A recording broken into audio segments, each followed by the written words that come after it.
नमस्कार। आज हम एक ऐसी तकनीक की बात करने वाले हैं जिसने सचमुच हमारी दुनिया को हमेशा हमेशा के लिए बदल दिया।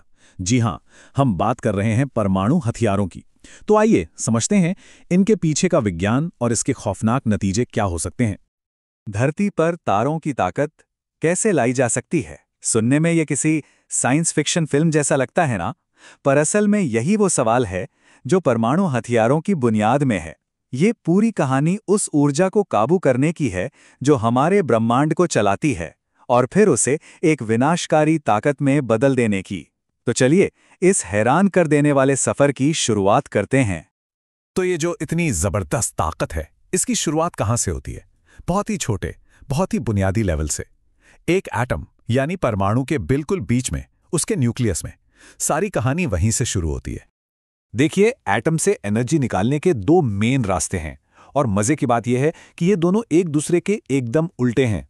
एक तरफ है फिशन यानी विखंडन, जिसमें हम भारी एटम्स को तोड़ते हैं, और दूसरी तरफ है फ्यूशन यानी संलयन, जिसमें हम हल्के एटम्स को एक साथ जोड़ देते हैं। लेकिन नतीजा, दोनों ही तरीकों में इतनी एनर्जी निकलती है जिसकी हम कल्पना भी नहीं कर सकते।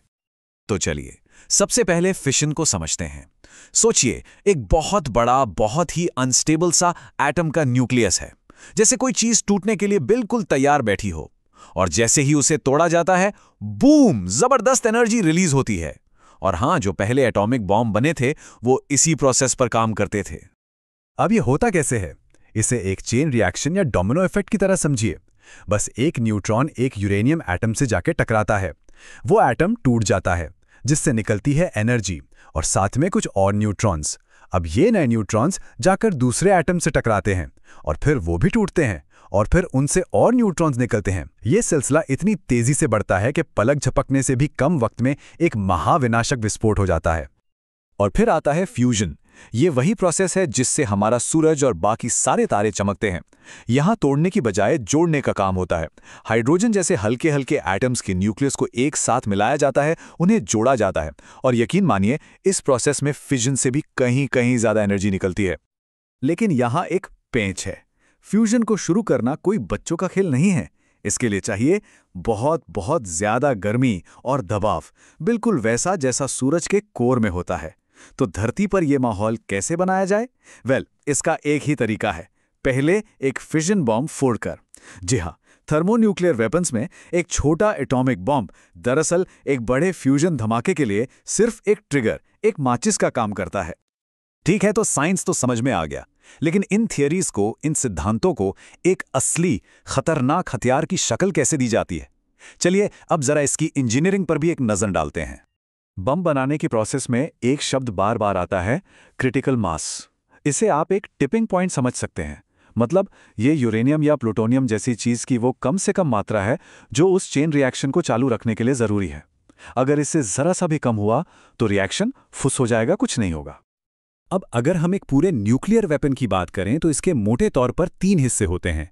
पहला जाहिर है वॉरहेड, जिसके अंदर असली न्यूक्लियर मटेरियल होता है। दूसरा डिलीवरी सिस्टम, यानी वो तरीका जिससे इसे टारगेट तक पहुंचाया जाता है, जैसे कोई मिसाइल हो या हवाई जहाज। और तीसरा ट्रिगरिंग मैकेनिज्म, वो सिस्टम जो ये पक्का करता है कि धमाका बिल्कुल सही वक्त पर हो। चलिए अब इस तकनीक के सबसे संजीदा, सबसे खौफनाक पहलू की बात करते हैं, इसके नतीजे। जब एक न्यूक्लियर वेपन फटता है तो होता क्या है? ये सिर्फ एक बहुत बड़ा धमाका नहीं है, नहीं, ये एक ऐसी तबाही है जिसकी कई परतें होती हैं। एक्सपर्ट्स इसके फौरन बाद होने वाले असर को तबाही की 4 लहरों में बांटते हैं, और हर लहर अपने आप में कयामत है जो एक के बाद एक आती है। पहली लहर है ब्लास्ट की। ये हवा का एक ऐसा जबरदस्त बवंडर है जो मीलों तक अपने रास्ते में आने वाली हर इमारत को ताश के पत्तों की तरह ढा देता है। उसके ठीक पीछे आती है दूसरी लहर, थर्मल रेडिएशन। ये आग का एक ऐसा गोला है जो रोशनी की रफ्तार से फैलता है। इसकी गर्मी इतनी ज्यादा होती है कि मीलों दूर तक लोगों को झुलसा सकती है और पूरे के पूरे शहरों में आग का तूफान ला सकती है। तीसरी लहर, ये दिखती नहीं पर शायद सबसे ज्यादा खतरनाक है। ये है रेडिएशन, गामा रेज और न्यूट्रॉन्स की ये जानलेवा बौछार जो इंसानी जिस्म के आर पार हो जाती है और अंदर से सेल्स को तबाह कर देती है। इसका नतीजा या तो भयानक बीमारी होती है या फिर फौरन मौत। और फिर आती है चौथी लहर। ये वो तबाही है जो धमाके के सालों बाद भी जारी रहती है। इसे कहते हैं रेडियो एक्टिव फॉलआउट। ये जहरीली धूल और राख होती है जो हवा में फैलकर वापस जमीन पर बरसती है।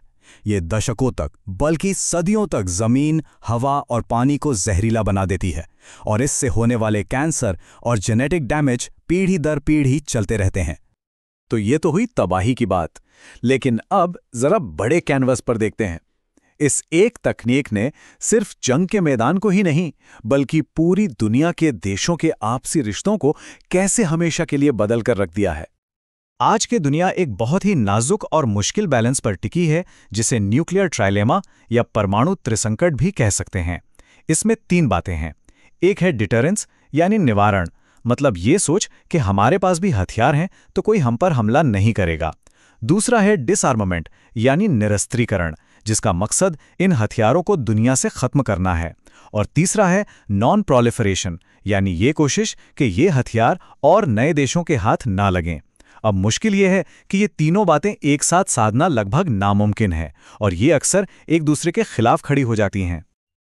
और जैसा कि हमारे सोर्स मटेरियल में भी बताया गया है, इन हथियारों से पैदा हुए खतरे से निपटने का पहला कदम है जानकारी।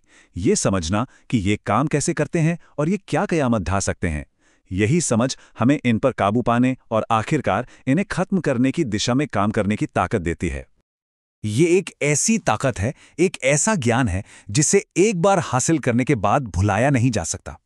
तो अब सबसे बड़ा सवाल यह है कि इंसानियत इस खतरनाक जानकारी के साथ जीना कैसे सीखेगी? क्या हम उस ताकत को काबू में रख सकते हैं जिसे हमने खुद आजाद किया है? ये एक ऐसा सवाल है जिस पर हम सबको सोचने की जरूरत है।